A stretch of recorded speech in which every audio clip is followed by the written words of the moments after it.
கடும் எதிர்ப்புகளுக்கு மத்தியில் வக்ஃபு சட்டத்திருத்த மசோதாவை 2 அவைகளிலும் மத்திய அரசு நிறைவேற்றியது. 2 அவைகளிலும் பல மணி நேர காரசார விவாதங்களுக்கு பிறகு மசோதா நிறைவேற்றப்பட்டது.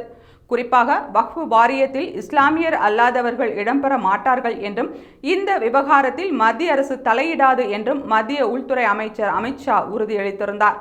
இந்த மசோதா ஜனாதிபதியின் ஒப்புதலுக்கு அனுப்பி வைக்கப்பட்டு விரைவில் சட்டமாக்கப்பட இருக்கிறது. இந்த மசோதாவுக்கு இஸ்லாமியர்கள் பலரும் ஆதரவு தெரிவித்துள்ளனர்.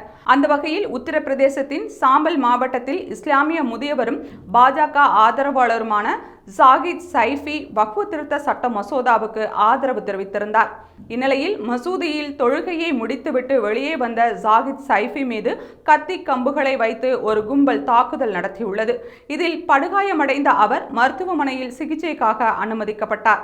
இது குறித்து பேசிய ஜாகித் சைஃபி, வக்ஃபு மசோதா நிறைவேறியது மகிழ்ச்சி அளிக்கிறது. வக்ஃபு சொத்துக்களை சட்ட விரோதமாக தின்பவர்களுக்கு இனி சிக்கல்தான். இது ஒரு போராட்டம். அதன் காரணமாகவே நான் தாக்கப்பட்டுள்ளேன் என்று தெரிவித்துள்ளார். இதற்கிடையே கருத்து சுதந்திரத்தை பற்றி பேசும் நபர்கள் இந்த சம்பவத்தை கண்டிப்பார்களா என நெட்டிசன்கள் கேள்வி எழுப்பியுள்ளனர்.